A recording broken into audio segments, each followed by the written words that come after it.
आज या ठिकाणी आपल्या सर्वांची उपस्थिती या कारणास्तव आहे की आपल्याच गावातले किंवा आपल्यामधलेच एक खूप मोठी हस्ती म्हणजे माननीय श्री प्राध्यापक प्रवीण वाघमोडे सर. बरोबर आहे ना? तर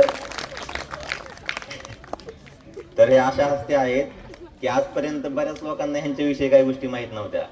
तर स्पर्धा परीक्षा क्षेत्रात आपण जर विचार केला तर स्पर्धा परीक्षा क्षेत्रामध्ये यांचं इतकं योगदान आहे. योगदान म्हणण्यापेक्षा प्रयत्न भरपूर आहेत की स्पर्धा परीक्षा करणाऱ्या मुलांना की शिकवण्यासाठी यांची जी धडपड आहे ती धडपड खूप होती. आतापर्यंत यांनी नगरमध्ये क्लासेस घेतले, जामखेडमध्ये क्लासेस घेतले, भरपूर ठिकाणी पुण्यामध्ये क्लासेस घेतले, आष्टीमध्ये क्लासेस घेतले, भरपूर ठिकाणी क्लासेस घेतले.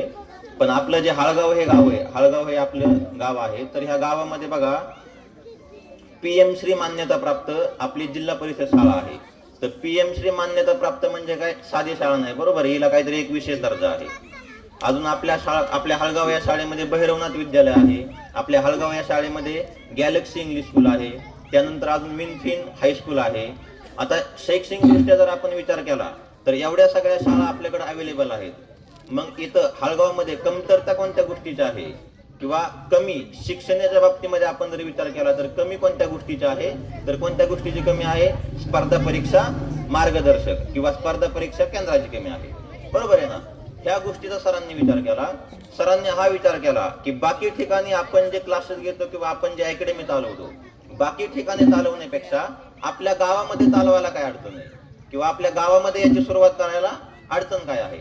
बरोबर आहे. मग सरांनी बाकी सगळीकडच्या क्लासेस वगैरे सगळे बंद केले आणि त्यांनी विचार हा केला की आपल्या गावातले विद्यार्थी घडवायचा प्रयत्न करूयात, आपल्या गावासाठी काहीतरी करायचा प्रयत्न करूयात. मग त्यांनी ह्या सगळ्या गोष्टींचा विचार करून एक शालेय दृष्ट्या आपल्या गावामध्ये क्लासेस काय केले, चालू केले. आता शालेय स्पर्धे क्लासेसचा विचार करा, जे की आपण काय म्हणतो स्कॉलरशिप म्हणतो. त्यानंतर अजून काय आहे, TNMS आहेत, असे भरपूर शालेय स्पर्धा परीक्षा आहेत. तर ह्या शालेय स्पर्धा परीक्षांसाठी सरांचं योगदान चालू आहे. आणि सरांचं म्हणजे इथं मला एवढंच म्हणून वाटतंय की बघा, तुम्ही स्पर्धा परीक्षा या नावाला तुम्ही अजिबात घाबरून जायचं काम नाही. बरोबर आहे. आता भरपूर विद्यार्थ्यांचा भ्रम असतोय किंवा स्पर्धा परीक्षेमध्ये उतरायचं म्हटल्यावर भरपूर लोकांचं असं म्हणणं असतं की 4-5 महिन्यामध्ये होत नाही, एक 7-8 वर्ष कष्ट करावे लागतात, 10 वर्ष कष्ट करावे लागतात. बिलकुल नाही. याचं चांगलं उदाहरण म्हणजे मी स्वतः आहे. बघा, 10 वर्ष कष्ट करायची बिलकुल गरज पडत नाही. फक्त तुम्ही जर प्रामाणिक कष्ट करत असाल तर 4 ते 6 महिन्याच्या कष्टावर तुम्ही आज पोलीस होताय, आर्मी होताय किंवा इतर सरळ सेवा स्पर्धा परीक्षा क्लिअर करता येतं. फक्त 6 महिने. याचं कारण बघा, स्वतः वैयक्तिक माझ्याबद्दल थोडी काय माहिती सांगतो. आता माझं 12वी शिक्षण झालं 2014 मध्ये. 12वी शिक्षण झाल्याच्या नंतर मी ग्रॅज्युएशनसाठी ऍडमिशन घेतलं. फर्स्ट इयरला जामखेडला घेतलं ऍडमिशन. पण माझी अभ्यासाची सवय मोडली होती 8वी-9वी पासूनच. 8वी-9वी पासून मला एकच सवय होती, मायक्रो मारायच्या, खिशात घालायच्या, पेपरला जायचं आणि पास व्हायचं. बरोबर आहे ना? 11वी-12वी मी समर्थला ऍडमिशन घेतलं. समर्थ कॉलेज म्हटले की तुम्हाला सगळ्यांना माहिती आहे कसं कॉलेज आहे. चांगलं कॉलेज आहे, पण आपला बघायचा नजरिया चांगला पाहिजे. कॉलेज हे खूप चांगलं आहे, पण आम्ही त्या कॉलेजचा वापर चांगला म्हणून केला नाही. बरोबर आहे. समर्थला ऍडमिशन होतं, तिथंही कॉप्या केल्या, पास झालो. फर्स्ट इयरला ऍडमिशन घेतलं. सुरुवातीला दणका बसला. 8-9 विषय बॅक पडले. वायडी म्हणजे वर्ष वाया जाणे. बरोबर आहे ना? पहिलं वर्ष माझं अख्खं वायाला गेलं. मग जामखेडून हल्लो. आता घरचे असे होते, तुम्हाला सांगतो, घरच्यांनी इतका सपोर्ट केला, आई वडिलांनी म्हणा, भावांनी म्हणा, इतका सपोर्ट केला की मी 2 पैसे मागितले की 4 पैसे यायचे. आणि चांगला पुढे शिकणारा मी एकटाच होतो, कारण माझे जे दोन्ही भाऊ होते, एक तर आर्मीमध्ये लागून गेला 12वी झाली की, आणि एक घरचं काम करायचा. मग 12वी पेक्षा पुढे शिकणारा त्यांच्यामध्ये मी होतो. मग त्यांना माझ्याकडून इतक्या चांगल्या अपेक्षा होत्या, पण त्यांच्या अपेक्षा घालवायच्या कशाही माझ्याकडून शिका. बरोबर आहे ना? आणि म्हणजे इतके दिवस मी तेच करत होतो. बरोबर, खरं सांगायला काही अडचण नाही. पण त्यांनी इतका मला सपोर्ट केला, भरपूर म्हणजे भरपूर सपोर्ट केला आजपर्यंत. पण ते मला, मी बोललो की मला हे करायची इच्छा आहे तर ते गोष्ट करण्यासाठी तयार होते. मग फर्स्ट इयरला वायडी पडलो. मग जामखेडचं ऍडमिशन काढलं आणि मिरजगावला टाकलं. बरोबर आहे. म्हटलं सिटी बदलावी, आणि असं पण शहर बदलायचं मला नाद आहे. बघा, पहिली दुसरी नाही, खरंच नाद आहे. पहिली दुसरी तोंडीला शिकलो, 3री-4थी दिघीला शिकलो, 5वी-6वी हाळगावला शिकलो, 7वी पासून 10वी पर्यंत गोगरगावला शिकलो, 11वी-12वी कर्जतला गेली, फर्स्ट इयर जामखेडला, तिथं वायडी पडल्यावर परत मिरजगावला जावं म्हटलं, नवीन सिटी. बरोबर आहे ना? म्हणजे अशा गोष्टी आहेत. तर फर्स्ट इयरला मी परत वायडी पडलं, मी परत म्हटलं चला आता परत आपल्याला तेच करायचं. वायडी कसं काय पडलो, मला काय येत नाही का. मग तिथून ऍडमिशन काढलं, मिरजगावला ऍडमिशन टाकलं परत फर्स्ट इयरला बरं का, बीएससीलाच. बीएससीच काढायची म्हटलं, मग भले 3 वर्षाचे 6 वर्ष लागू द्या, पण बीएससीच क्लिअर करायची. बरोबर. मग मिरजगावला ऍडमिशन घेतलं, मिरजगावला परत सुरुवात केली नव्याने. तिथं चांगले मित्र भेटले. बरोबर आहे ना. आता मित्र भेटले तर बघा, पालकांचा किंवा सगळ्यांचा गैरसमज हा असतो की मित्र म्हणजे खूप मोठं अवघड आहे. अवघड म्हणण्यापेक्षा मित्रामुळं वाटोळ होतं. बरोबर आहे. तर एकदम चुकीची गोष्ट आहे. मित्रामुळं बिलकुल वाटोळ होत नाही. त्या गोष्टी डिपेंड असतात आपल्यावरती की समोरचा जो मित्र आहे त्या मित्राला तो आपल्याला घ्यायचंय काय किंवा त्या मित्राला द्यायचंय काय, हे डिपेंड आपल्यावरती आहे. काहींचं वाटोळही होतं, काहींचं चांगलंही होतं, पण ते आपल्यावरती असतंय बघा. आता मला मित्र तसे, मला तसे चांगलेच मित्र भेटले होते, पण मी त्यांना चांगला नव्हतो भेटलो. बरोबर आहे ना. असं राहतंय. आता शेवटी बघा असतंय कसं की एक समजा टुकार असेल आणि एक जर चांगला असेल, मग टुकार जरी चांगल्याकडे गेला तरी पण चांगलाच काय होतो, टुकार होतो. आणि चांगला जरी टुकाराकडे गेला तरी पण काय होतं, चांगलाच टुकार होत असतो. म्हणजे कुणी कुणाकडे जाऊ द्या, चांगल्याच वाटोळ होत असते. बरोबर आहे ना. अशा गोष्टी असतात. मग मित्र वगैरे भेटले, तिथं पण काहीच केलं नाही, कारण बघा अभ्यासाची सवय मोडलेली होती, बाकी काहीच नाही. 7वी ते 8वी पासून माझी पुस्तक वाचायची जी सवय मोडली, ती सवय मला लागू झाली डायरेक्ट 2021-22 मध्ये. तोपर्यंत बिलकुल नाही. तिथं पण मी 3 वर्ष ग्रॅज्युएशन केलं.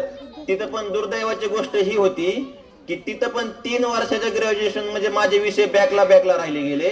आणि 3 वर्षाला मला परत तो बॅकचा विषय काढण्यासाठी मला 4थं वर्ष पण मला तिथं थांबावं लागलं, कारण तोपर्यंत रिझल्ट झाला नाही. तिथंही माझं अजून एकदा वर्ष ड्रॉप झालं. म्हणजे 3 वर्षाचा ग्रॅज्युएशनचा कोर्स कम्प्लीट करायला मला किती वर्ष लागले, 5 वर्ष लागले. 5. इथं एकदा वाईडी पडलो आणि तिकडे एकदा वाईडी पडलो. मग ते सगळं झाल्यावरती आता करायचं काय. आता आपण एखाद्या कंपनीमध्ये तर आपण जाऊ शकत नाही, कारण आपण अभ्यास केलाय का नाही. मग कंपनीमध्ये जाऊ शकत नाही, मग करायचं काय, चला पोलीस भरती पण नाही, आपली लेवलच हाय होती, एमपीएससी करायची डायरेक्ट. बरोबर आहे ना.